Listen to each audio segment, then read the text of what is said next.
Welcome to all. I am Shalini. Today topic is demotion. So demotion is the downward movement of an employee in the organizational hierarchy with the lower status and pay. So it is the opposite to a promotion. So ಇಲ್ಲಿ ಪ್ರಮೋಷನನ್ನು ನೀವು consider ಮಾಡಿದ್ರೆ so organisation hierarchy ಹೇಗಿರುತ್ತೆ, improve upward movement ಇರುತ್ತೆ. But then come to demotion, it is a downward movement of an employee in the organisational hierarchy with lower status and pay. So ಇದು promotional activity ಅಥವಾ ಪ್ರಮೋಷನನ್ನು ನೀವು consider ಮಾಡೋದಾದರೆ so upward movement of job ಇರುತ್ತೆ. Level of the job and salary ಎಲ್ಲವೂ ಕೂಡ upward ಮೂಮೆಂಟಲ್ಲೇ ಇರುತ್ತೆ, increase ಆಗಿ ಇರುತ್ತೆ. ಅದೇ ರೀತಿ ಡಿಮೋಷನ್ ಅಂದರೆ ಇರೋ ಅಂಥ ಲೆವೆಲ್ ಏನು ವರ್ಕ್ ಮಾಡ್ತಿದ್ದೀರೋ ಅದಕ್ಕಿಂತ ಲೋಯರ್ ಸ್ಟೇಟಸ್ಗೆ ಅಥವಾ ಲೋಯರ್ ಲೆವೆಲ್ಗೆ ಈ ಎಂಪ್ಲಾಯೀಸನ್ನು ಡೌನ್ವರ್ಡ್ ಮೂಮೆಂಟ್ ಮಾಡೋ ಒಂದು ಪ್ರೋಸೆಸ್ಸನ್ನೇ ನಾವು ಡಿಮೋಷನ್ ಅಂತ ಹೇಳ್ತೀವಿ. So it is a downgrading process where the employee suffers considerable emotional and financial loss in the form of lower rank, power and status, lower pay and poor working condition. So ಇಲ್ಲಿ ಎಂಪ್ಲಾಯಿಂದ ಏನಾದರೂ activities misconduct ಆಗಿದ್ದೆ ಆದರೆ ಅಥವಾ ಅವರಿಂದ ಕಂಪನೀಸ್ಗೆ financially loss ಆದರೆ, suffer ಆದರೆ ಸೊ ಇದನ್ನು ಡಿಸಿಪ್ಲಿನರಿ ಆ್ಯಕ್ಷನ್ ಆಗಿ ಈ ಒಂದು ಡಿಮೋಷನ್ ಆ್ಯಕ್ಷನನ್ನು ಕನ್ಸಿಡರ್ ಮಾಡ್ಕೊತಾರೆ. So causes or reasons for demotion. ಏನಿರ್ಬೋದು ಡಿಮೋಷನ್ ಕೊಡಲಿಕ್ಕೆ? So promote is unable to meet the challenges posed by the new job. So technically supervisor, administrative complex involving multifarious responsibilities. So ಇವಾಗ promote ಮಾಡಿ ಅವ್ರನ್ನ ಈಗ already work ಮಾಡ್ತಿರೋ ಎಂಪ್ಲಾಯೀಸನ್ನು ನಾವು promote ಮಾಡಿ ಆ ಒಂದು ನ್ಯೂ ಜಾಬನ್ನ ಅವರಲ್ಲಿ ಫೇಸ್ ಮಾಡಲಿಕ್ಕೆ ಆಗಲಿಲ್ಲ. ಎಕ್ಸಾಂಪಲ್ಸ್ ಏನೇನೆಲ್ಲ ಜಾಬ್ಸ್ ಇದೆ, ಟೆಕ್ನಿಕಲಿ ಸೂಪರ್ವೈಸರ್ ಅಥವಾ administrative complex involving multifarious responsibility. So ಇಂಥ ಜಾಬ್ಸ್ಗಳನ್ನ ಅವ್ರಿಗೆ ನ್ಯೂ ಜಾಬ್ ಏನು ಕೊಟ್ಟಿರ್ತೀವೋ ಅದನ್ನು ಪರ್ಫಾರ್ಮ್ ಮಾಡಲಿಕ್ಕೆ ಆಗಲಿಲ್ಲ ಅಂದರೆ ಸೊ ಅವ್ರನ್ನ ಡಿಮೋಷನ್ ಮಾಡ್ತೀವಿ ಆ ಪ್ಲೇಸಿಂದ. ದೆನ್ ನೆಕ್ಸ್ಟ್ ರೀಸನ್ ಏನೇನಿರ್ಬೋದು? Due to adverse business conditions organisational may decide to lay off some and downgrade other jobs. So ಇಲ್ಲಿ ಬಿಸ್ನೆಸ್ ಕಂಡೀಷನ್ಸ್ ಅಡ್ವರ್ಸ್ ಎಫೆಕ್ಟ್ ಆದ್ರೂ ಕೂಡ ಲೇ ಆಫ್ ಅಂತ ಮೀನ್ಸ್ ಎಂಪ್ಲಾಯೀಸನ್ನ some shorter period turn over ಮಾಡೋ ಒಂದು ಪ್ರೋಸೆಸ್ಸನ್ನೆಲ್ಲ ನಾವು ಲೇ ಆಫ್ ಅಂತ ಹೇಳ್ತೀವಿ. For example, in case production ಜಾಸ್ತಿ ಆಗಿದೆ, ಪ್ರೊಡಕ್ಷನ್ ಕಡಿಮೆ ಆಗಿದೆ, ಪ್ರೊಡಕ್ಷನ್ ಜಾಸ್ತಿ ಇದ್ದಿದ್ದು ಪ್ರೊಡಕ್ಷನ್ ಲೋ ಆದಾಗ ಎಂಪ್ಲಾಯೀಸ್ ವರ್ಕ್ ನೀಡಿರೋದಿಲ್ಲ. ಈ ಸಿಚುವೇಶನ್ಸಲ್ಲಿ ಎಂಪ್ಲಾಯ್ನ ಟರ್ಮಿನೇಟ್ ಮಾಡೋ ಒಂದು ಪ್ರೋಸೆಸ್ಸನ್ನು ನಾವು ಲೇ ಆಫ್ ಅಂತ ಹೇಳ್ತೀವಿ. ಸೊ ಈ ರೀತಿ ಡಿಮೋಷನ್ ಮಾಡೋವಂಥ ಈ ರೀಸನ್ಸ್ಗೂ ಕೂಡ ಅಂದರೆ ಇವಾಗ ಎಂಪ್ಲಾಯಿಗೆ ಪ್ರೊಡಕ್ಷನ್ ಕಡಿಮೆ ಇದೆ, ಅವರನ್ನು ನಾವು ಡಿಸ್ಚಾರ್ಜ್ ಮಾಡ್ತೀವಿ. ಸೊ ಹೈಯರ್ ಲೆವೆಲಲ್ಲಿ ಯಾರಿಗೆ ನೀವು ಏನು ವರ್ಕ್ ಮಾಡ್ತಿರ್ತಾರೋ, ಏನು ಲೆವೆಲ್ ವರ್ಕ್, ಈಗ ಹೈಯರ್ ಲೆವೆಲಲ್ಲಿ ವರ್ಕ್ ಇರೋರು ಜಾಸ್ತಿ ಇದ್ದರೆ, ಲೋಯರ್ ವರ್ಕ್ ಕಡಿಮೆ ಇದ್ದರೆ ನಾವು ಡಿಸ್ಚಾರ್ಜ್ ಮಾಡ್ತೀವಿ ಅಂದಾಗ ಹೈಯರ್ ಲೆವೆಲ್ ಇರೋರನ್ನ ನಾವು ಲೋಯರ್ ಲೆವೆಲ್ಗೂ ಅಥವಾ ಅದರ್ ಜಾಬ್ಸ್ ಡೌನ್ಗ್ರೇಡ್ಗೂ ಕೂಡ ನಾವು ಲೋಯರ್ ಲೆವೆಲ್ ಜಾಬ್ಸ್ಗೆ ಅವ್ರನ್ನ ಮೂವ್ ಮಾಡ್ತೀವಿ. ಸೊ ಇದು ಒಂದು ರೀಸನ್ ಇರ್ಬೋದು. Then demotions may be used as disciplinary tools against errant employees. So ಇದನ್ನು ಯಾರು ಮಿಸ್ಕಂಡಕ್ಟ್ ಆ್ಯಕ್ಟಿವಿಟೀಸ್ ಮಾಡ್ತಾರೋ, ಮಿಸ್ಟೇಕ್ಸ್ ಮಾಡ್ತಾರೋ, ಸೊ ಅದಕ್ಕೂ ಕೂಡ ಡಿಸಿಪ್ಲಿನರಿ ಆ್ಯಕ್ಷನ್ ಆಗಿ ಅಥವಾ ಡಿಸಿಪ್ಲಿನರಿ ಟೂಲ್ ಆಗಿ ಡಿಮೋಷನ್ಸನ್ನು ನಾವು ಯೂಸ್ ಮಾಡ್ಕೊತೀವಿ. ದೆನ್ ಬಂದು ನೆಕ್ಸ್ಟ್ ಡಿಸಿಪ್ಲಿನ್. ಸೊ ಏನು ಡಿಸಿಪ್ಲಿನ್ ಅಂತ ಹೇಳಿದ್ರೆ, discipline implies orderly behavior. It is the observance of rules and regulations. It means securing consistent behavior in accordance with the accepted norms of behavior. Broadly stated, it is the absence of choice, irregularity and confusions in the behavior of employees. So ಇಲ್ಲಿ ಏನು ಹೇಳ್ತಿದ್ದಾರೆ discipline ಅಂತ ಹೇಳಿದ್ರೆ, so ನೀವು orderly behaviour ಅಂದರೆ ನೀವು ಸರಿಯಾಗಿ ನಡ್ಕೋಬೇಕು. Disciplinary ನಿಮ್ಮ ನಡತೆ ಹೇಗಿರಬೇಕು ಅನ್ನೋದಕ್ಕೆ ಈ ಡಿಸಿಪ್ಲಿನರಿ ಆ್ಯಕ್ಷನ್ಸ್ ಅಥವಾ ಈ ಡಿಸಿಪ್ಲಿನ್ ಮೇಂಟೈನ್ ಮಾಡುವಂಥದ್ದು. ಸೊ ಇದು ಒಂದು ರೂಲ್ಸ್ ಆ್ಯಂಡ್ ರೆಗ್ಯುಲೇಷನ್ಸ್ ಏನಿರುತ್ತೋ ಒಂದು ಕಂಪನಿಯಲ್ಲಿ, ಆ ರೂಲ್ಸ್ ಆ್ಯಂಡ್ ರೆಗ್ಯುಲೇಷನ್ಸನ್ನು ನೀವು ಫಾಲೋ ಮಾಡಬೇಕು. ಜೊತೆಗೆ ಹೇಗೆ ಬಿಹೇವ್ ಮಾಡಬೇಕು ಅನ್ನೋದನ್ನು ಏನು ನಾರ್ಮ್ಸ್ ಇರುತ್ತೋ ಅದನ್ನು ನೀವು ಅಕ್ಸೆಪ್ಟ್ ಮಾಡಬೇಕು. ಜೊತೆಗೆ ಸೊ ಇಲ್ಲಿ ನೀವು ಇನ್ ಕೇಸ್ ಅವ್ರು ಹೇಳಿದ ರೂಲ್ಸ್ ಆ್ಯಂಡ್ ರೆಗ್ಯುಲೇಷನ್ಸನ್ನು ನೀವು ಫಾಲೋ ಮಾಡಲಿಲ್ಲ ಅಂದರೆ ಅದಕ್ಕೆ ತಕ್ಕಂಥ ಪನಿಷ್ಮೆಂಟ್ಸು ಕೂಡ ಇರುತ್ತೆ. ಸೊ ಇದನ್ನು ನಾವು ಡಿಸಿಪ್ಲಿನ್ ಅಂತ ಹೇಳೋದು. ಅನ್ನೋದು. So it is the absence of charge, irregularity and confusions in the behaviour of employees. So discipline ಇದ್ದರೆ ಸೊ ಯಾವುದೇ ಇರೆಗ್ಯುಲಾರಿಟಿ ಆಗಲಿ ವರ್ಕಲ್ಲಿರೋ ಕನ್ಫ್ಯೂಷನ್ಸ್ ಆಗಲಿ ಇರೋದಿಲ್ಲ, ಪ್ರಾಪರ್ಲಿ ವರ್ಕ್ ಮಾಡ್ತಾ ಹೋಗ್ತಾರೆ. ಅಂದರೆ ಯಾವುದೇ ನೆಗೆಟಿವ್ ವೇಸ್ ಅವ್ರ ಕಡೆಯಿಂದ ಎಂಪ್ಲಾಯೀಸ್ ಕಡೆಯಿಂದ ಇರೋದಿಲ್ಲ. So in other words, discipline is a force that prompts individuals or groups to observe rules and regulations, standards and procedures deemed necessary for an organisation. ಒಂದು ಆರ್ಗನೈಸೇಷನ್ಸ್ಗೆ ಒಂದು rules and regulations, standards, procedures ಏನಿರುತ್ತೋ ಅದನ್ನು ನೀವು individuals ಆಗಲಿ groups ಆಗಲಿ ಅದನ್ನು observe ಮಾಡಿ ಫಾಲೋ ಮಾಡೋ ಅಂಥ ಒಂದು ಪ್ರೋಸೆಸ್ಸನ್ನೇ ಡಿಸಿಪ್ಲಿನ್ ಅಂತ ಹೇಳ್ತೀವಿ. So then disciplinary procedures. So ಏನೇನು ಡಿಸಿಪ್ಲಿನರಿ ಪ್ರೊಸೀಜರ್ಸ್ ಅಂತ ಹೇಳಿದರೆ, ನೀವು ಒಂದು ಶಿಸ್ತನ್ನು ಮೇಂಟೈನ್ ಮಾಡಬೇಕು, ಡಿಸಿಪ್ಲಿನ್ ಮೇಂಟೈನ್ ಮಾಡಬೇಕು. ಸೊ ಇನ್ ಕೇಸ್ ಮೇಂಟೈನ್ ಮಾಡಲಿಲ್ಲ, ಡಿಸಿಪ್ಲಿನರಿ ಆ್ಯಕ್ಷನ್ಸನ್ನ ಏನೇನು ತೊಗೋಬೋದು ನೀವು, ಡಿಸಿಪ್ಲಿನಾಗಿ ಅವ್ರು ಇರಲಿಲ್ಲ ಅಂತ ಹೇಳಿದ್ರೆ ಏನೇನೆಲ್ಲ ಡಿಸಿಪ್ಲಿನರಿ ಪ್ರೊಸೀಜರ್ಸ್ ಇರುತ್ತೆ ನೋಡ್ತಾ ಹೋಗೋಣ. Though there is no rigid and specific procedure for taking disciplinary action. So the disciplinary procedure followed in Indian industries usually consist of the following steps. So ಇಲ್ಲಿ ಯಾವುದೇ ಒಂದು ಸ್ಪೆಸಿಫಿಕ್ ಪ್ರೊಸೀಜರ್ ಇಲ್ಲ, ಹೀಗೇನೆ disciplinary ಆ್ಯಕ್ಷನ್ಸನ್ನು ತೊಗೋಬೇಕು ಅಂತ ಹೇಳಿ. ಬಟ್ ಇಂಡಿಯನ್ ಇಂಡಸ್ಟ್ರೀಸಲ್ಲಿ usually ಏನೇನು ಸ್ಟೆಪ್ಸನ್ನು ಫಾಲೋ ಮಾಡ್ತಾರೆ ಡಿಸಿಪ್ಲಿನರಿ ಪ್ರೊಸೀಜರ್ ಅಥವಾ ಡಿಸಿಪ್ಲಿನರಿ ಆ್ಯಕ್ಷನ್ ಆಗಿ ಅಂತ ಹೇಳಿದ್ರೆ, ಫಸ್ಟ್ ಒನ್ ಬಂದು issuing a letter of charge. So ಇಲ್ಲಿ in case when an employee commits an act of misconduct that requires disciplinary actions, so the employee concerned should be issued a charge sheet. So in case ಯಾರಾದರೂ employees misconduct ಮಾಡಿದ್ರೆ, ಇಂಡಿಸಿಪ್ಲಿನಿಂದ behave ಮಾಡಿದ್ದೆ ಆದರೆ, so ಅವ್ರಿಗೆ first charge ಶೀಟನ್ನು issue ಮಾಡ್ತಾರೆ. So ಏನು misconduct ಮಾಡಿರ್ತಾರೋ ಅದಕ್ಕೆ. So ಈ charge ಶೀಟಲ್ಲಿ explanation ಕೂಡ ಇರುತ್ತೆ, ಏನು ಮಿಸ್ ಮಾಡಿರ್ತಾರೋ, ಏನು ಎರಂಟ್ ಅಥವಾ ಏನು ಮಿಸ್ಟೇಕ್ಸ್ ಮಾಡಿರ್ತಾರೋ ಅದನ್ನು ಬರೀಲಿಕ್ಕೆ. ಸೊ ಇದನ್ನೇ ಒಂದು ಲೆಟರ್ನ ಯಾರು ಮಿಸ್ಕಂಡಕ್ಟ್ ಮಾಡ್ತಾರೋ ಅಂಥ ಎಂಪ್ಲಾಯೀಸ್ಗೆ ಫಸ್ಟ್ ಸ್ಟೆಪ್ಪು ಅವರು ಲೆಟರ್ ಆಫ್ ಚಾರ್ಜ್ ಅಥವಾ ಒಂದು ಚಾರ್ಜ್ ಶೀಟನ್ನು ಇಶ್ಯೂ ಮಾಡ್ತಾರೆ. ದೆನ್ ನೆಕ್ಸ್ಟ್ ಒನ್ ಬಂದು consideration of explanation. So on getting an answer for the letter of charge served, the explanation furnished should be considered, and if it is satisfactory, no disciplinary actions need be taken. So ಇಲ್ಲಿ ಅವರು charge ಶೀಟನ್ನು charge ಶೀಟಲ್ಲಿ ಅವರು explanation ಬರೀಲಿಕ್ಕೆ ಹೇಳ್ತಾರೆ. So ಏನು ಬರೀಲಿಕ್ಕೆ ಹೇಳಿರ್ತಾರೋ ಅದನ್ನು consider ಮಾಡ್ತಾರೆ. ಹೇಗೆ ಅವರು ಬರೆದಿರೋ ಅಂಥ ರೀಸನ್ನು ಅವ್ರಿಗೆ ಪನಿಷ್ ಮಾಡೋ ಅಂಥ ನೆಸೆಸಿಟಿ ಇಲ್ಲ ಅಂತ ಹೇಳಿದ್ರೆ, ಸೊ ಅವರು ಡಿಸಿಪ್ಲಿನರಿ ಆ್ಯಕ್ಷನ್ಸನ್ನು ತಗೊಳ್ಳೋ ನೆಸೆಸಿಟಿ ಇರಲ್ಲ. ಇನ್ ಕೇಸ್ ಅದು ರೀಸನ್ ಅವರು ಏನು ಮಿಸ್ಬಿಹೇವ್ ಮಾಡಿರೋದಕ್ಕೆ ರೀಸನ್ ಏನು ಬರೆದಿರ್ತಾರೋ ಅದು ಪ್ರಾಪರ್ ಆಗಿರಲ್ಲ, ಅಥವಾ ಯಾವುದೋ ಒಂದು ಸಿಚುವೇಶನ್ಗೆ ಅವರು ಸಿಕ್ಕಾಕೊಂಡು ಆ ಥರ ಮಿಸ್ಕಂಡಕ್ಟ್ ಅಥವಾ ಗೊತ್ತಿಲ್ಲದೇ ತಪ್ಪಾಗಿರೋದಕ್ಕೆ ಎಕ್ಸ್ಕ್ಯೂಸ್ ಆಗೋ ಚಾನ್ಸಸ್ ಇರುತ್ತೆ. ಬಟ್ ಬೇಕು ಅಂತಲೇ ಮಾಡಿರೋ ಅಂಥ ಮಿಸ್ಟೇಕ್ಸ್ಗೆ ಯಾವುದೇ ರೀತಿ ಅವ್ರಿಗೆ ಚಾನ್ಸ್ ಕೊಡೋ ಆಪ್ಷನ್ಸು ಇರೋದಿಲ್ಲ. ಹಾಗಾಗಿ ಆ ಒಂದು ಎಕ್ಸ್ಪ್ಲನೇಷನ್ ಮೇಲೆ ಕನ್ಸಿಡರೇಷನ್ನ ಏನು ಡಿಸಿಷನ್ಸ್ ತೊಗೋಬೇಕು ಅನ್ನೋದನ್ನು ಅವರು ಥಿಂಕ್ ಮಾಡ್ತಾರೆ ಎಂಪ್ಲಾಯರ್ಸ್. ದೆನ್ ನೆಕ್ಸ್ಟ್ ಒನ್ ಬಂದು ಶೋ ಕಾಸ್ ನೋಟಿಸ್. ಏನು ಶೋ ಕಾಸ್ ನೋಟಿಸ್ ಅಂದರೆ, so this is a notice issued by the manager when he believes that there is sufficient prima facie evidence of employees misconduct. So ಇಲ್ಲಿ in case ಮೇಲ್ನೋಟಕ್ಕೆ ಅವ್ನು ತಪ್ಪು ಮಾಡಿದ್ದಾನೆ ಅಂತ ಕಂಡಾಗ, so ಅವ್ರಿಗೆ ಒಂದು ಶೋ ಕೇಸ್ ಅವನ ಎಕ್ಸ್ಪ್ಲನೇಷನ್ಸನ್ನು ಕನ್ಸಿಡರ್ ಮಾಡಿ ಆದಮೇಲೂ ಅವ್ನ ಮೇಲ್ನೋಟಕ್ಕೆ ಅವ್ನು ಮಿಸ್ಟೇಕ್ ಮಾಡಿದ್ದಾನೆ, ತಪ್ಪು ಮಾಡಿದ್ದಾನೆ ಅಂತ ಇವಾಗ ಅವ್ರಿಗೆ ಅನ್ನಿಸ್ತಿದೆ ಅಂತ ಹೇಳಿದಾಗ ಈ ಶೋ ಕಾಸ್ ನೋಟಿಸನ್ನು ಅವರು ಇಶ್ಯೂ ಮಾಡ್ತಾರೆ. ಸೊ ಫಸ್ಟ್ ಏನಕ್ಕೆ ಈ ಶೋ ಕಾಸ್ ನೋಟಿಸ್ ಇಶ್ಯೂ ಮಾಡೋವಂಥದ್ದು, ಎನ್ಕ್ವೈರಿ ಮಾಡಲಿಕ್ಕೆ ಒಂದು ಆಫೀಸರ್ ಅಥವಾ ಒಂದು ಟೈಮ್, ಡೇಟು, ಪ್ಲೇಸ್ ಎಲ್ಲನೂ ಫಿಕ್ಸ್ ಮಾಡಿ ಒಂದು ಎನ್ಕ್ವೈರಿ ಮಾಡಲಿಕ್ಕೆ ಈ ಶೋ ಕಾಸ್ ನೋಟಿಸನ್ನು ಇಶ್ಯೂ ಮಾಡ್ತಾರೆ.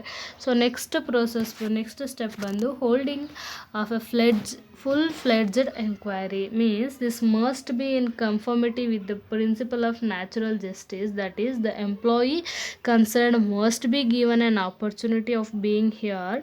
When the process inquiry is over and the findings of the same are recorded, the inquiry officer should suggest the nature of disciplinary action to be taken. In case ಅವರು misconduct ಮಾಡಿರೋ ಅಂಥದ್ದು ಅಥವಾ indiscipline ಆಗಿ behave ಮಾಡಿರೋ ಅಂಥದ್ದು, ಅದು ಸಾಬೀತಾಗಿದ್ದೇ ಆದರೆ ಅವರು ಮಿಸ್ಕಂಡಕ್ಟ್ ಮಾಡಿದ್ದಾರೆ ಅನ್ನೋದೇ ಫೈನಲ್ ಆದರೆ ಅವರು ಒಂದು ಡಿಸಿಪ್ಲಿನರಿ ಆ್ಯಕ್ಷನ್ಸನ್ನು ತಗೊಳ್ಳಿಕ್ಕೆ ಈ ಆಫೀಸರು ಸಜೆಸ್ಟ್ ಮಾಡ್ತಾರೆ. ಸೊ ಇಲ್ಲಿ ಫುಲ್ ಫ್ಲೆಡ್ಜ್ಡ್ ಎನ್ಕ್ವೈರಿ, ಈ ಸ್ಟೆಪ್ಪಲ್ಲಿ ಅವ್ರನ್ನ ಕಂಪ್ಲೀಟ್ ಎನ್ಕ್ವೈರಿ ಮಾಡಿ ಅವ್ರು ಏನು ಮಿಸ್ಟೇಕ್ ಮಾಡಿದಾರೋ ಇಲ್ವೋ ಅನ್ನೋ ಒಂದು ಏನು ಟ್ರೂತನ್ನು ಐಡೆಂಟಿಫೈ ಮಾಡ್ತಾರೆ. ಸೊ ಅವ್ರಿಗೆ ಚಾನ್ಸ್ ಕೂಡ ಕೊಡ್ತಾರೆ ಇಲ್ಲಿ ಅಪೀಲ್ ಮಾಡಲಿಕ್ಕೆ. ಇನ್ ಕೇಸ್ ಅವ್ರು ಯಾವುದ್ರಲ್ಲಿ ಎಲ್ಲ ಆ್ಯಕ್ಷನ್ಸನ್ನು ಎಲ್ಲ ಕಡೆ ವ್ಯೂಸಿಂದನೂ ಎನ್ಕ್ವೈರಿ ಮಾಡಿ ಅವರು ತಪ್ಪಿತಸ್ಥರಾಗಿದ್ದರೆ, ಮಿಸ್ಟೇಕ್ ಮಾಡಿದ್ದೇ ಆಗಿದ್ದರೆ ಅವ್ರಿಗೆ ಡಿಸಿಪ್ಲಿನರಿ ಆ್ಯಕ್ಷನ್ಸನ್ನು ತಗೊಳ್ಳಿಕ್ಕೆ ಸಜೆಸ್ಟ್ ಮಾಡ್ತಾರೆ ಆಫೀಸರ್ಗೆ. ದೆನ್ ನೆಕ್ಸ್ಟ್ ಸ್ಟೆಪ್ ಬಂದು making A final order of punishment. So ಇಲ್ಲೇನು ಹೇಳ್ತಿದ್ದಾರೆ, ಈ ಎಂಪ್ಲಾಯಿ ಏನು ಮಿಸ್ಕಂಡಕ್ಟ್ ಮಾಡಿರ್ತಾರೋ ಅದು ಪ್ರೂವ್ ಆದಮೇಲೆ ಸೊ ಅವ್ರಿಗೆ ಏನು ಡಿಸಿಪ್ಲಿನರಿ ಆ್ಯಕ್ಷನ್ಸ್ ತೊಗೋಬೇಕು, ನಾವು ಏನು ಪನಿಷ್ಮೆಂಟ್ಸ್ ತೊಗೋಬೇಕು, ಆ ಒಂದು ನೇಚರ್ ಆಫ್ ಡಿಸಿಪ್ಲಿನರಿ ಆ್ಯಕ್ಷನ್ಸ್ ಹೇಗಿರಬೇಕಂದ್ರೆ employees previous records, precedents and effects of disciplinary actions on the other employees. So ಇಲ್ಲಿ ನಾವು have to be considered. So ಅವ್ರ ಪ್ರೀವಿಯಸ್ ರೆಕಾರ್ಡ್ಸ್ ಏನಿರುತ್ತೆ, ಪ್ರೆಸಿಡೆಂಟ್ಸ್ ಏನಿರುತ್ತೋ, effects of disciplinary action other employees ಮೇಲೆ ಹೇಗಿರುತ್ತೋ ಅದನ್ನೆಲ್ಲ consider ಮಾಡಿ ಅವರು ಪನಿಷ್ಮೆಂಟನ್ನು ಆರ್ಡರ್ ಮಾಡಬೇಕಾಗುತ್ತೆ, ಫೈನಲ್ ಪನಿಷ್ಮೆಂಟನ್ನು ಸೆಲೆಕ್ಟ್ ಮಾಡಬೇಕಾಗುತ್ತೆ. So then follow up, last step ಬಂದು follow up. So after taking the disciplinary action, a proper follow up action has to be taken and consequences of the implementation of disciplinary action should be noted and taken care of. So ಯಾವ ಪನಿಷ್ಮೆಂಟನ್ನು ಕೊಡ್ತಾರೋ, ಯಾವ disciplinary ಆ್ಯಕ್ಷನ್ಸನ್ನು ತೊಗೊತಾರೋ, so ಅದನ್ನು consider ಮಾಡಿ ಆದಮೇಲೆ so ಅದನ್ನು follow up ಮಾಡ್ತಾ ಹೋಗಬೇಕಾಗುತ್ತೆ. Next procedures ಏನಿರುತ್ತೋ ಅದನ್ನು ಸೇಮ್ ಫಾಲೋ ಅಪ್ ಮಾಡ್ತಾ ಹೋಗಬೇಕಾಗುತ್ತೆ. ಸೊ ಇದನ್ನೇ ನಾವು ಡಿಸಿಪ್ಲಿನರಿ ಆ್ಯಕ್ಷನ್ಸ್ ಅಥವಾ ಡಿಸಿಪ್ಲಿನರಿ ಪ್ರೊಸೀಜರ್ಸ್ ಅಂತ ಹೇಳ್ತೀವಿ. This are all the procedures conducted by an organization to give punishments. The next one ಬಂದು indiscipline or ಮಿಸ್ಕಂಡಕ್ಟ್. ಸೊ ಇವಾಗ ಡಿಸಿಪ್ಲಿನ್ ಅಂದರೆ ಹೇಗೆ, ಇನ್ ಕೇಸ್ ಇಂಡಿಸಿಪ್ಲಿನಾಗಿ ವರ್ಕ್ ಮಾಡಿದ್ರೆ ಏನೇನು ಸ್ಟೆಪ್ಸ್ ಕನ್ಸಿಡರ್ ಮಾಡ್ತಾರೆ, ಡಿಸಿಪ್ಲಿನರಿ ಪ್ರೊಸೀಜರ್ ಏನು ಮಾಡ್ತಾರೆ ನೋಡಿದ್ವಿ. ಸೊ ಇಲ್ಲಿ ಹಾಗಾದರೆ ಇಂಡಿಸಿಪ್ಲಿನ್ ಅಂತ ಹೇಳಿದ್ರೆ ಏನೋ ನೋಡೋಣ. Misconduct is violation of established rules and procedures. It is a serious form of indiscipline against the management. The different from discipline include. So ಇಲ್ಲಿ ಮಿಸ್ಕಂಡಕ್ಟ್ ಅಥವಾ ಇಂಡಿಸಿಪ್ಲಿನ್ ಅಂತ ಹೇಳಿದರೆ ರೂಲ್ಸ್ ಆ್ಯಂಡ್ ಪ್ರೊಸೀಜರ್ಸ್ ಏನಿರುತ್ತೋ ಅದನ್ನು ವೈಲೇಷನ್ ಮಾಡಿದ್ರೆ ಅಥವಾ ಅದನ್ನು ಬ್ರೇಕ್ ಮಾಡಿದ್ರೆ, ಸೊ ಒಂದು ಇದನ್ನೇ ಅಥವಾ ಮ್ಯಾನೇಜ್ಮೆಂಟ್ ವಿರುದ್ಧ ಇವರು ಇದ್ದರೆ ಸೊ ಇದನ್ನೇ ನಾವು ಇಂಡಿಸಿಪ್ಲಿನ್ ಅಂತ ಹೇಳ್ತೀವಿ. ಸೊ ಏನೇನೆಲ್ಲ ಇರ್ಬೋದು ಇಂಡಿಸಿಪ್ಲಿನಲ್ಲಿ ಅಂದರೆ, inconsistence behaviour of an employee an a deviation from the standard behaviour. So employee ಏನು ಬಿಹೇವ್ ಮಾಡ್ತಾರೋ ಸೊ ಇದರ ಸ್ಟ್ಯಾಂಡರ್ಡ್ ಬಿಹೇವಿಯರ್ಗಿಂತ ಡಿವಿಯೇಷನ್ ಆಗಿ ಇವ್ರು ಬಿಹೇವ್ ಮಾಡಿದ್ರೆ, ವೇರಿಯೇಷನ್ ಆದರೆ ಬಿಹೇವಿಯರು, ಸೊ ಇದು ನಾವು ಇಂಡಿಸಿಪ್ಲಿನ್ ಅಂತ ಹೇಳ್ತೀವಿ. ನೆಕ್ಸ್ಟ್ ಬಂದು unsafe behaviour of employee. So ಅವ್ರ ಬಿಹೇವಿಯರ್ ಅನ್ಸೇಫ್ ಅಂತ ಅನಿಸಿದ್ರೆ ಸೊ ನಾವು ಅದನ್ನು ಇಂಡಿಸಿಪ್ಲಿನ್ ಅಂತ ಹೇಳ್ತೀವಿ. ಜೊತೆಗೆ immoral actions of the employee, ಅವರು ಮಾರಲ್ ಆಗಿ ನಡ್ಕೊತಾ ಇಲ್ಲ ಅಥವಾ ಅವರಿಂದ ಯಾವುದೇ ಅದರ್ ಎಂಪ್ಲಾಯೀಸ್ಗೆ ಡಿಸ್ಟರ್ಬ್ ಆಗ್ತಿದೆ. ಸೊ ಈ ರೀತಿ ಒಂದು ಆ್ಯಕ್ಷನ್ಸನ್ನು ಕಂಡು ಬಂದಾಗಲೂ ನಾವು ಅವರನ್ನು ಇಂಡಿಸಿಪ್ಲಿನಾಗಿ ವರ್ಕ್ ಮಾಡ್ತಿದ್ದಾರೆ ಅಂತ ಹೇಳ್ಬೋದು. ಇಂಡಿಸಿಪ್ಲಿನ್ ಎಂಪ್ಲಾಯೀಸ್ ಅಂತಲೂ ಹೇಳ್ಬೋದು. So then when employees is abusive, disturbs the peace and is negligent towards his duties. In case employees other ಎಂಪ್ಲಾಯೀಸ್ಗೆ ಡಿಸ್ಟರ್ಬ್ ಮಾಡಿ ಅಥವಾ ಅಲ್ಲಿರೋವಂಥ ಶಾಂತಿಯನ್ನು ಹಾಳು ಮಾಡೋವಂಥದ್ದು ಅಥವಾ ವರ್ಕ್ ಕಡೆ ಅವ್ರಿಗೆ ನೆಗ್ಲಿಜೆನ್ಸಿ ಇದ್ದರೆ ಸೊ ಇದನ್ನೆಲ್ಲವನ್ನು ನಾವು ಇಂಡಿಸಿಪ್ಲಿನ್ ಅಂತ ಹೋಗ್ತೀವಿ. ಸೊ ದೆನ್ ನೆಕ್ಸ್ಟ್ ಬಂದು ಇನ್ನು ಏನಂದರೆ ಫ್ರಾಡ್ ಇರ್ಬೋದು, ಬ್ರೈಬರಿ, ಕರಪ್ಟ್ ಮಾಡೋ ಅಂಥದ್ದು ಇರ್ಬೋದು, ಅಥವಾ ಇಲ್ಲೀಗಲ್ ಸ್ಟ್ರೈಕ್ಗೆ ಸಪೋರ್ಟ್ ಮಾಡೋ ಅಂಥದ್ದು, ವಿಲ್ಲಿಂಗ್ಫುಲಿ ಡ್ಯಾಮೇಜ್ ಮಾಡಬೇಕು ಪ್ರಾಡಕ್ಟ್ಸನ್ನು ಅಂತ ಹೇಳಿ ಡ್ಯಾಮೇಜ್ ಮಾಡೋದಾಗಿರಲಿ, ರೂಲ್ಸನ್ನು ಫಾಲೋ ಮಾಡದೇ ಇರೋ ಅಂಥದ್ದಾಗಿರಲಿ, ಡಿಸ್ಹಾನೆಸ್ಟ್ ಆಗಿದ್ರು ಕೂಡ, ಸೊ ಅನ್ಫೇತ್ಫುಲ್ ಆಗಿರೋ ಅಂಥದ್ದು, ಡಿಸ್ಲಾಯಲ್ ಆಗಿರೋ ಅಂಥದ್ದು, ಥೆಫ್ಟ್ ಮಾಡೋ ಅಂಥದ್ದು, ಫ್ರಾಡ್, ಈ ಎಲ್ಲ ಆ್ಯಕ್ಟಿವಿಟೀಸನ್ನು ಯಾರ್ಯಾರು ಮಾಡ್ತಾರೋ ಅವ್ರನ್ನ ನಾವು ಇಂಡಿಸಿಪ್ಲಿನ್ ಎಂಪ್ಲಾಯೀಸ್ ಅಂತ ಹೇಳ್ತೀವಿ. ಸೊ ಇದನ್ನೇ ಮಿಸ್ಕಂಡಕ್ಟ್ ಅಥವಾ ಇಂಡಿಸಿಪ್ಲಿನ್ ಅಂತ ಹೇಳುವಂಥದ್ದು. ದೆನ್ ನೆಕ್ಸ್ಟ್ ಒಂದು ಏನಿದೆ, ಕಾನ್ಸಿಕ್ವೆನ್ಸಸ್ ಆಫ್ ಇಂಡಿಸಿಪ್ಲಿನ್. ಸೊ ಈ ರೀತಿ ಇಂಡಿಸಿಪ್ಲಿನ್ ಮಿಸ್ಬಿಹೇವ್ ಮಾಡಿದ್ರೆ ಏನೇನು ಪರಿಣಾಮಗಳು ಏನೇನಾಗುತ್ತೆ, ಪನಿಷ್ಮೆಂಟ್ಸ್ ಏನೇನು ಕೊಡಬಹುದು. So depending on the gratuity of misconduct, management may initiate the following punitive actions against the employee who is found guilty. So ಇಲ್ಲಿ ಯಾರು ಮಿಸ್ಕಂಡಕ್ಟ್ ಮಾಡ್ತಾರೋ ಅಂಥ ಎಂಪ್ಲಾಯೀಸ್ಗೆ ಪನಿಟಿವ್ ಆ್ಯಕ್ಷನ್ಸ್ ಆಗಿ ಏನೇನೆಲ್ಲ ಆ್ಯಕ್ಷನ್ಸನ್ನು ಅವ್ರು ತೊಗೋಬೋದು, ಏನೇನೆಲ್ಲ ಪನಿಷ್ಮೆಂಟ್ಸನ್ನು ಕೊಡ್ಬೋದು ಅವರು ನೋಡ್ತಾ ಹೋಗೋಣ. ಸೊ ಫಸ್ಟ್ ಒನ್ ಬಂದು dismissal, discharge, simpliciter, suspension, demotion to a lower grade, withholding of increments, fine and warning. These are all the punishments. So ಹಾಗಿದ್ರೆ ನೋಡೋಣ, ಏನು ಡಿಸ್ಮಿಸಲ್ ಅಂದರೆ ಏನು, ಡಿಸ್ಚಾರ್ಜ್ ಅಂದರೆ ಏನು, ಡಿಸ್ಚಾರ್ಜ್ ಸಿಂಪ್ಲಿಸಿಟರ್ ಅಥವಾ ಡಿಸ್ಮಿಸ್ಗೂ ಡಿಸ್ಚಾರ್ಜ್ಗೂ ಡಿಫ್ರೆನ್ಸ್ ಏನು ನೋಡ್ತಾ ಹೋಗೋಣ.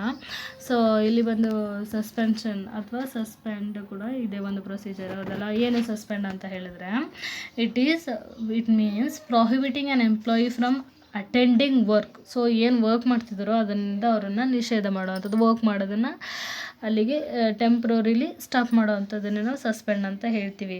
So here preventing his from discharging the duties assigned to him, withholding the wages payable to him. So ಅವನಿಗೆ ಏನು ವರ್ಕ್ ಕೊಟ್ಟಿರ್ತೀವಿ ಎಂಪ್ಲಾಯೀಸ್ಗೆ ಅದರಿಂದ ಅವರನ್ನು ಡಿಸ್ಚಾರ್ಜ್ ಮಾಡೋವಂಥದ್ದು, ಜೊತೆಗೆ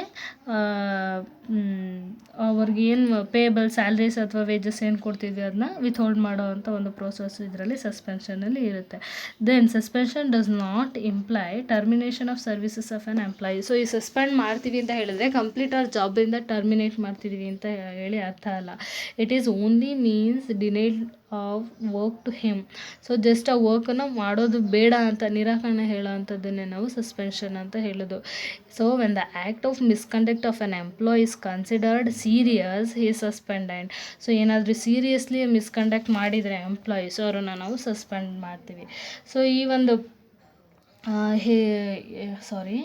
ಹೇಗೆ ಈಗ ಇನ್ ಕೇಸ್ 3 months ಡ್ಯೂರೇಷನ್ ಇರೋದು ಸಸ್ಪೆಂಡ್ ಮಾಡಲಿಕ್ಕೆ 3 months ಏನು ಮಿಸ್ಕಂಡಕ್ಟ್ ಮಾಡಿರ್ತಾರೋ ಅಥವಾ ಏನು ಇನ್ಡಿಸಿಪ್ಲಿನ್ ಬಿಹೇವ್ ಮಾಡಿರ್ತಾರೋ ಅದಕ್ಕೆ ಒಂದು 3 months ಟೈಮನ್ನು ಕೊಡ್ತಾರೆ ಎನ್ಕ್ವೈರಿ ಮಾಡಲಿಕ್ಕೆ ಅಂತ ಹೇಳಿ. ಎನ್ಕ್ವೈರಿ ಮಾಡಲಿಕ್ಕೆ 90 days ಅವರು ಕನ್ಸಿಡರ್ ಮಾಡಿ ಅವ್ರನ್ನ ಸಸ್ಪೆಂಡ್ ಮಾಡ್ತಾರೆ. ವರ್ಕ್ ಮಾಡೋದನ್ನು 90 days ಕೂಡ ಅವ್ರನ್ನ ವರ್ಕಿಂದ ತೆಗೆದಾಕ್ತಾರೆ. ಜೊತೆಗೆ ಆ 90 daysಗೆ ಅವ್ರಿಗೆ ಏನು ಬೇಸಿಕ್ ವೇಜ್ ತೊಗೊಂಡು ತಿಂತಾರೋ ಅದರಲ್ಲಿ 50% ಆಫ್ ವೇಜ್ ಪ್ಲಸ್ ಡಿಯರ್ನೆಸ್ ಮತ್ತು ಕಂಪನ್ಸೇಟರಿ ಅಲೋವೆನ್ಸಸ್ಸನ್ನು ಎಂಪ್ಲಾಯರು ಕೊಡಬೇಕಾಗುತ್ತೆ. ಸಸ್ಪೆಂಡ್ ಆಗಿದ್ದರೂ ಕೂಡ ಸಸ್ಪೆಂಡ್ 90 days ಡ್ಯೂರೇಷನಲ್ಲಿ ಎಂಪ್ಲಾಯೀಸ್ಗೆ ಯಾರು ಸಸ್ಪೆಂಡ್ ಆಗಿರ್ತಾರೋ ಅಂಥ ಎಂಪ್ಲಾಯೀಸ್ಗೆ 50% ಆಫ್ ಬೇಸಿಕ್ ವೇಜ್ ಮತ್ತು ಡಿಯರ್ನೆಸ್ ಅಲೋವೆನ್ಸ್, ಕಂಪನ್ಸೇಟರಿ ಅಲೋವೆನ್ಸಸ್ಸನ್ನು ಪ್ರೊವೈಡ್ ಮಾಡಬೇಕಾಗುತ್ತೆ. In case if the enquiry goes beyond 90 days ಆದಮೇಲೂ ಅವ್ರಿಗೆ ಎಂಕ್ವೈರಿ ಕಂಟಿನ್ಯೂ ಆಗುತ್ತೆ ಅಂತ ಹೇಳಿದ್ದಾದರೆ ಸೊ ಅವರ ಬೇಸಿಕ್ ವೇಜ್ ಅಥವಾ ನಾರ್ಮಲ್ ಸ್ಯಾಲ್ರಿ ಏನಿರುತ್ತೋ ಅದರಲ್ಲಿ 75% ಆಫ್ ಸ್ಯಾಲ್ರಿನವರು ಎಬೋ 90 days ಆದಮೇಲೆ ಕಂಟಿನ್ಯೂ ಆಗೋಂಥ ಡ್ಯೂರೇಷನ್ಗೆ 75% ಅಥವಾ 3/4 ಆಫ್ ದಿ ಸ್ಯಾಲ್ರಿ ಏನಿರುತ್ತೋ ಅದನ್ನು ಅವರು ಪ್ರೊವೈಡ್ ಮಾಡಬೇಕಾಗತ್ತೆ. So minor offenses like late coming, sleeping while at work, smoking in prohibited areas.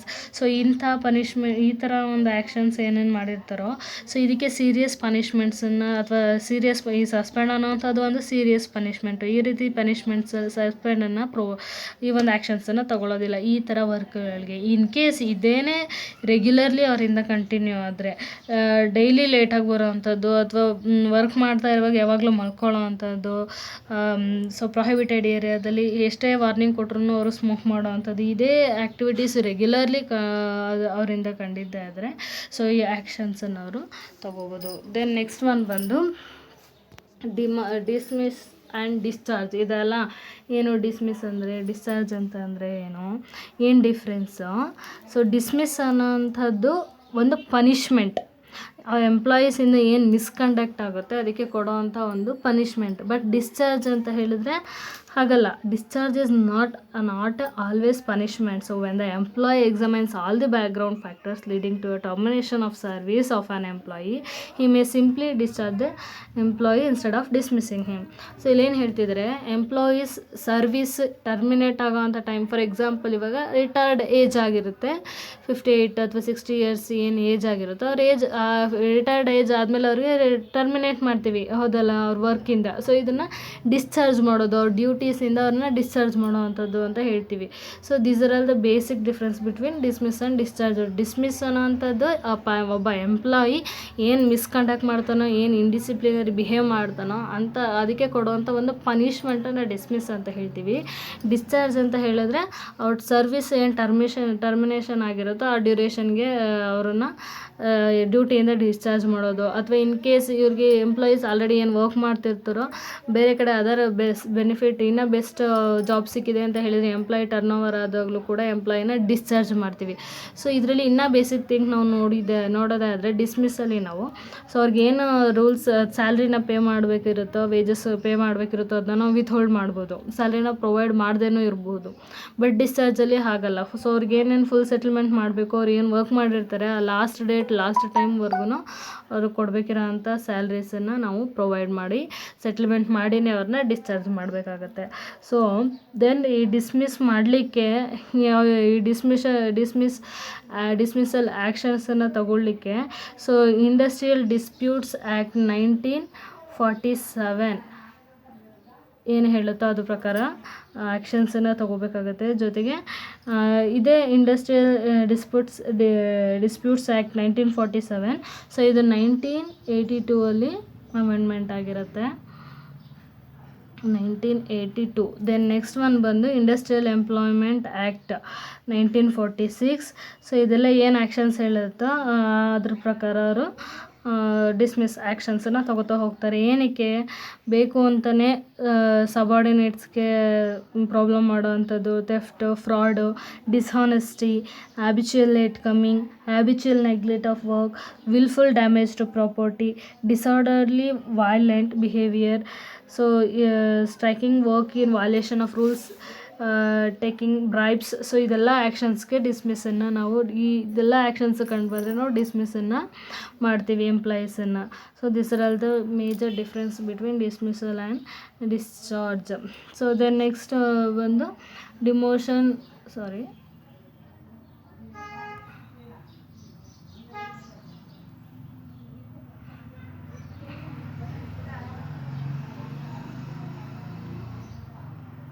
Demotion to a lower grade. ಇನ್ನೇನು punishment ತೊಗೋಬೋದು, ಅವ್ರು ಏನು ವರ್ಕ್ ಮಾಡ್ತಿರ್ತಾರೋ ಅದಕ್ಕಿಂತ ಕಡಿಮೆ ಅಂದರೆ ಡಿಮೋಷನ್ ಮಾಡ್ಬೋದು ಅವರನ್ನು. ಸೊ ಇದು ಒಂದು ಪನಿಷ್ಮೆಂಟ್ನ ತೊಗೋಬೋದು. ವಿತ್ಹೋಲ್ಡಿಂಗ್ ಆಫ್ ಇನ್ಕ್ರಿಮೆಂಟ್ಸ್, ಅವ್ರಿಗೇನು ಇನ್ಕ್ರಿಮೆಂಟ್ಸ್ ಕೊಡಬೇಕಿರುತ್ತೋ ಅದನ್ನು ನಾವು ವಿತ್ಹೋಲ್ಡ್ ಮಾಡ್ಬೋದು. ಜೊತೆಗೆ ಫೈನನ್ನು ಹಾಕ್ಬೋದು. ಸೊ ಏನು ಮಿಸ್ಕಂಡಕ್ಟ್ ಮಾಡಿರ್ತಾರೋ ಆ ಒಂದು ಆ್ಯಕ್ಟಿವಿಟೀಸ್ಗೆ ಅವ್ರಿಗೆ ಫೈನನ್ನು ಹಾಕ್ಬೋದು ನಾವು. ಜೊತೆಗೆ ವಾರ್ನಿಂಗನ್ನು ನಾವು ಕೊಡ್ಬೋದು. ಇದೆಲ್ಲ ಆ್ಯಕ್ಷನ್ಸನ್ನು ನಾವು ಕಾನ್ಸಿಕ್ವೆನ್ಸಸ್ ಆಫ್ ಇಂಡಿಸಿಪ್ಲಿನ್ ಅಂತ ಹೇಳ್ತೀವಿ. ಅಂದರೆ ಇಂಡಿಸಿಪ್ಲಿನಾಗಿ ಬಿಹೇವ್ ಮಾಡಿದ್ರೆ ಈ ಒಂದು ಆ್ಯಕ್ಷನ್ಸನ್ನೆಲ್ಲ ನಾವು ತಗೋಬೋದು. ಜೊತೆಗೆ ಡಿಸ್ಚಾರ್ಜ್, ಇಲ್ಲಿ ಏನೋ ಒಂದಿದೆ ಡಿಸ್ಚಾರ್ಜ್ ಸಿಂಪ್ಲಿಸಿಟರ್. ಏನು ಡಿಸ್ಚಾರ್ಜ್ ಸಿಂಪ್ಲಿಸಿಟರ್ ಅಂತ ಹೇಳಿದರೆ, it means termination of an employee's service for loss of confidence and trust and does not carry the stigma of misconduct. So major punishments such as suspension, discharge, dismissal need further elaboration are hence discussed separately here.